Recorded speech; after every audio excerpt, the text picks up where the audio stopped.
Hi, this is Vivian Watts. I'm here to show you how to make the Diamond Press piece and koi set. Now this is a beautiful set that comes with stencil, stems, and cutting dies. Are you ready? Let's go! Just like all the other products from Diamond Press, this set also includes instructions. So the first thing I'm going to do is create a background. I am using a lighter color blue paper from Concord Knives and also using the ink for Concord Knives to create this background. Because this is resembling water, I'm not going to worry about blending this very well because water is never even in color, especially when you have light reflections and waves and all those things going on. My goal is to just create a background with contrast.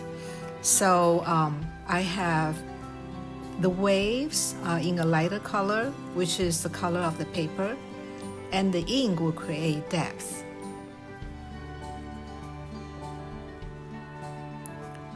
So now that I'm finished coloring, let's take a look.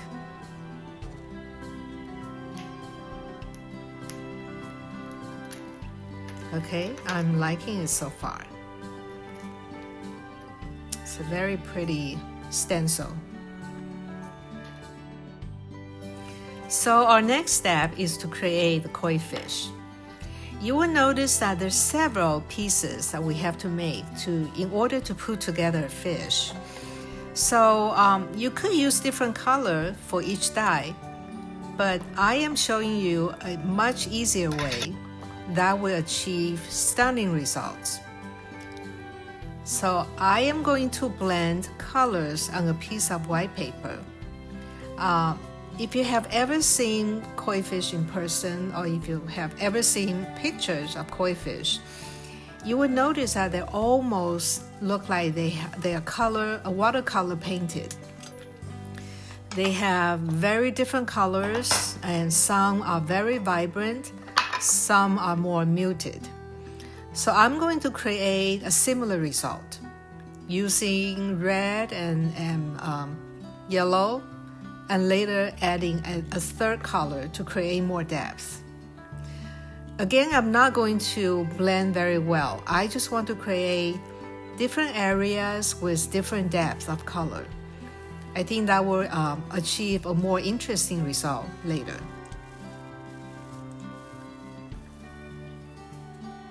Okay, so we have these two colors now. We are going to add a third color. I'm also using Concord and Knives inks, and this one is a mushroom. It's a darker color, but it's not exactly black.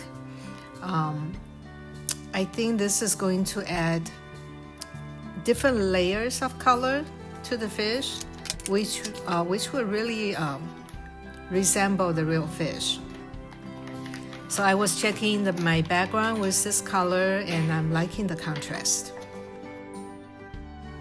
Okay, now we're ready to cut the pieces. For each of the koi fish, you're going to need 4 pieces. You're going to need the base of the fish. You're going to need a body. That piece looks like a chili pepper. And you're going to need the marking and also a fin.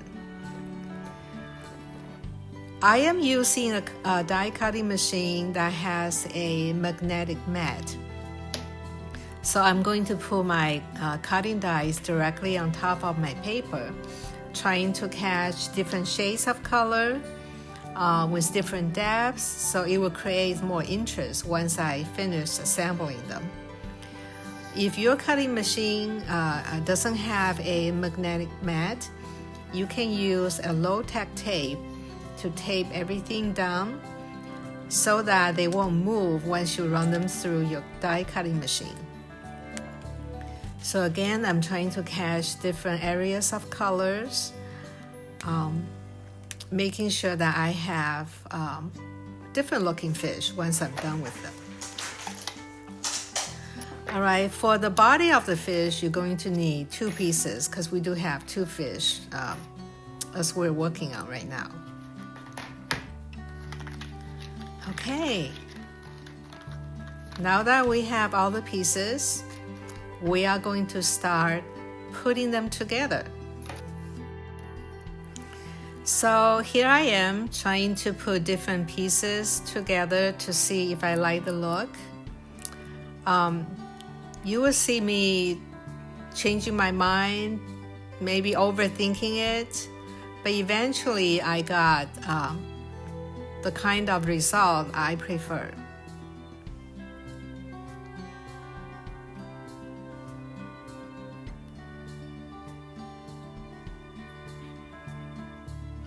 All right, it looks okay, but I'm thinking I want a little more contrast because both fish now look very muted. So I changed my mind. I put this marking on this fish and I really like it. It's a lot more vibrant. Now the other one is going to look very different. It's going to be more blended, which is also a good look. Depends on what background you have. Okay, now that I'm happy with them, I'm going to start gluing them together. Now the trick of this step is that you want to match the top or the head and the tail and not covering the areas for the eyes.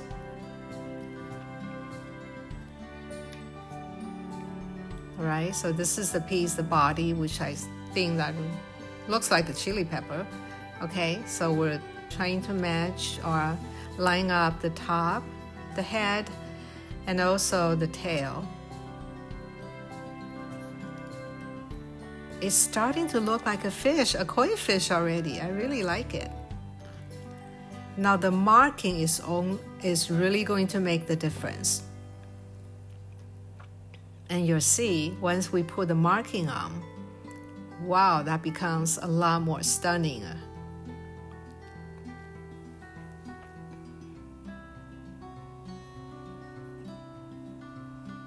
All right, now we're almost done.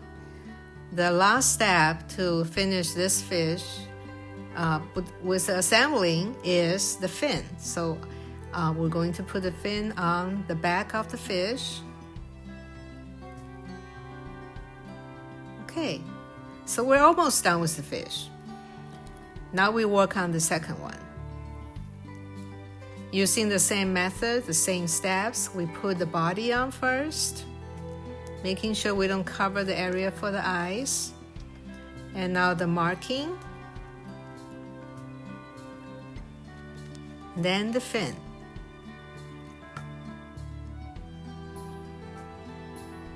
Okay, now we have two good-looking fish, but something's missing, right? And this very last step is going to really bring this fish alive. There we go. I'm using a black gel pen to mark their eyes. So how stunning they look. Now checking against my background, I really like the color combination. So I'm just playing with my background right now to see whether where I'm going to place my fish, whether I want 2 or 1. But I'm not going to worry about this right now because we have more to do before we can finish this card. Okay, now in this set, we also have water lilies. We have the flower and the leaves. So this is what we're going to do now. We're going to die cut the leaves and the flowers. With the leaves, I'm using a green color paper, and also from Concord Knife, and a white piece of paper for my water lily. For each of the water lily, you're going to need 3 pieces. So I'm going to be cutting enough pieces to make 2 water lilies. Okay, now that we have all the pieces cut, we're going to add some color to these pieces to make them look more realistic with more depth. Okay, so in the middle of my water lily leaves, I'm adding some darker color.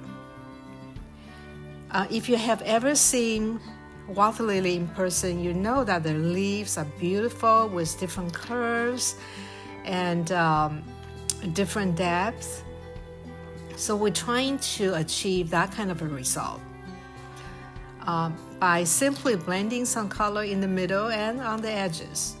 So you can see how different they will look with a little bit coloring versus simply die cutting a color piece of paper. So I'm going to finish working on all 3 pieces of leaves.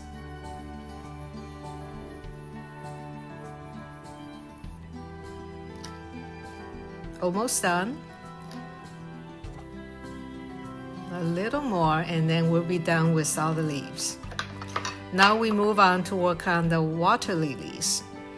I'm using a smaller blending brush and only putting some color in the center of my pieces.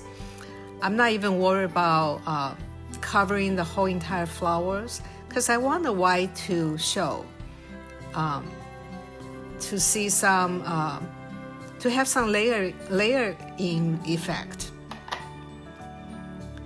And for the center of the flowers, I'm using a Copic marker, a little darker color, and just basically dotting the centers, again leaving some white areas.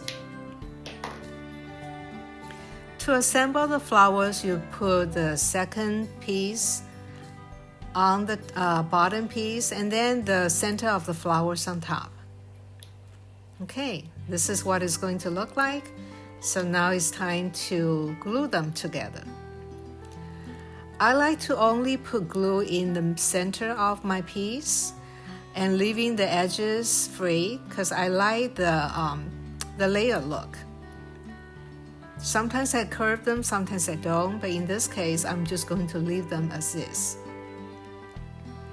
All right, so this is how we assemble the flowers. Pretty easy, huh? Now I'm bringing all the pieces together, trying to see how I like them to look, the composition of my card. And I decided I only need 1 koi fish, but I would like to use all 3 pieces of my leaves and both flowers. And I'm also making sure that I leave enough room for my sentiments.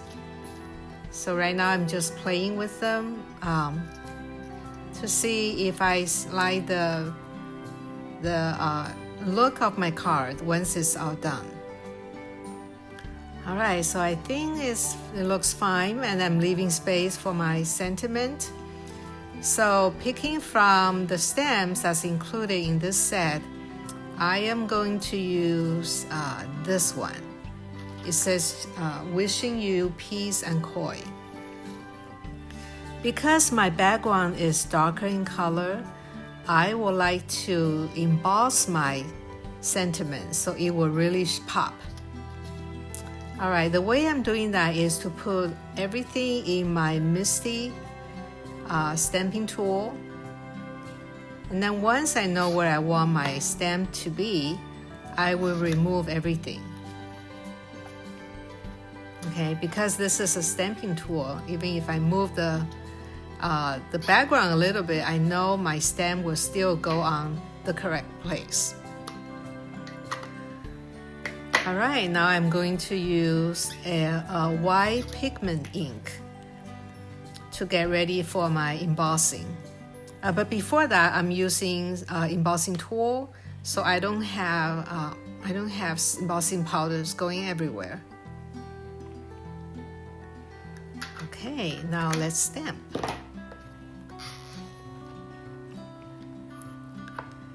Because the background is so dark, even with a white pigment ink, it really doesn't show. This is why I like to use embossing powder on top. I choose to use a white embossing powder. I consider gold as well, but because I thought my water lily is white, I want to have something that can echo the color. All right, so I am putting the excess powder back in my jar. And then we're going to use our tool to emboss it. And this is my favorite part with any embossing project, to see they come to life, the color, and when the powder melts, it really looks beautiful. Okay. Now I can pretty much start the finishing touches of this card.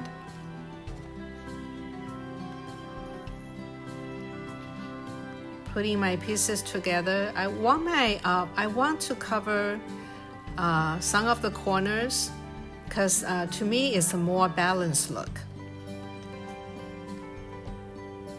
So once I like it, I am going to stop gluing this down, and this is the point of no return. Once you put this down, you don't want to move it anymore. All right, because I know I'm going to trim off the edge of the leaves. I'm only putting glue on top. All right, now the final touch, the water lily flowers.